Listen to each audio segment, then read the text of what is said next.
ମୁଁ ଏକା ଏକା ବସି ଭାବେ, ଏତେ ବଡ଼ ଦୁନିଆରେ କେବଳ ମୁଁ ଏକା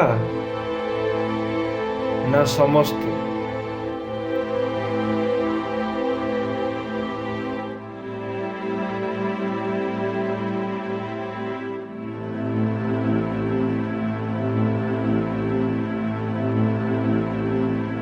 ଠିକ୍ ଉତ୍ତର ତ ଖୋଜି ପାଏନି, କିନ୍ତୁ ଉପରୁ ଖୁସି ଥିବା ମଣିଷ ମାନେ ଭିତରୁ ମୋତେ ବହୁତ ଏକା ଲାଗନ୍ତି। ସେତେବେଳେ ହସ ଲାଗେ ବହୁତ ନିଜ ଉପରେ ଆଉ ସେଇ ଅସହାୟ ବିକଳ ମଣିଷ ମାନଙ୍କୁ, ଯେଉଁମାନେ ମୋ ପରି ଓଠରେ ଏକ କୃତ୍ରିମ ହସ ଫୁଟାଇ ଦୂର କରିବାକୁ ଚେଷ୍ଟା କରନ୍ତି ନିଜ ଭିତରେ ଥିବା ଏକେଲାପଣକୁ।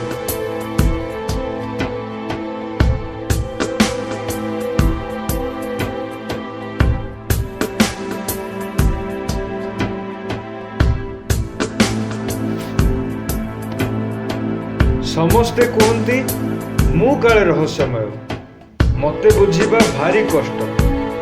କିନ୍ତୁ ସମସ୍ୟା ହେଉଛି ଆଜି ଯାଏ ମୋତେ କେହି ବି ବୁଝିବାକୁ ଚେଷ୍ଟା ହିଁ କରିନାହାନ୍ତି।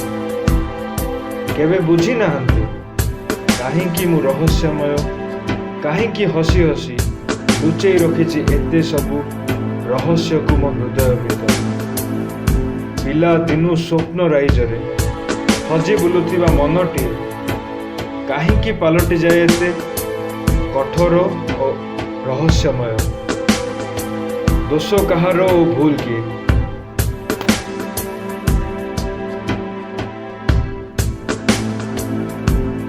ଇଚ୍ଛା ଅନୁସାରେ ଉଡ଼ି ବୁଲିବାକୁ ଛଟପଟ ହେଉଥିବା ମନଟିଏ, ନା ସେ ସ୍ୱପ୍ନ ରାଇଜରୁ ଟାଣି ଆଣି ଜୋର କରି ରହସ୍ୟମୟ ସଜେଇ ଦେଇଥିବା ସମାଜଟିଏ? ଆମକୁ ରହସ୍ୟମୟ କହୁଥିବା ଲୋକମାନେ କେତେ ରାତି ବିତେଇଛ ଏକା ଏକା ଓଦା ବିଛଣାରେ ଲୁହର ସୁଅକୁ ରୋକି ରୋକି? ଆଉ କେତେ ଦିନ ବିତେଇଛ ରାତିର ଲୁହର ଛାପରେ ହସର ପ୍ରଲେପ ଦେଇ ଦେଇ? କୁହ, କାହାର ଅଭିନୟ କଷ୍ଟ ଏ ସଂସାରରେ? ଅନ୍ୟକୁ ରହସ୍ୟମୟ କହି ଉପେକ୍ଷା କରିବାର ଅଭିନୟ, ନା ଏକା ଏକା ଜୀବନର ଦ୍ୱନ୍ଦ୍ୱ ସହ ଲଢ଼ୁଥିବା ଆମ ପରି ଜଣେ ଜଣେ ରହସ୍ୟମୟ ମଣିଷର ଅଭିନୟ?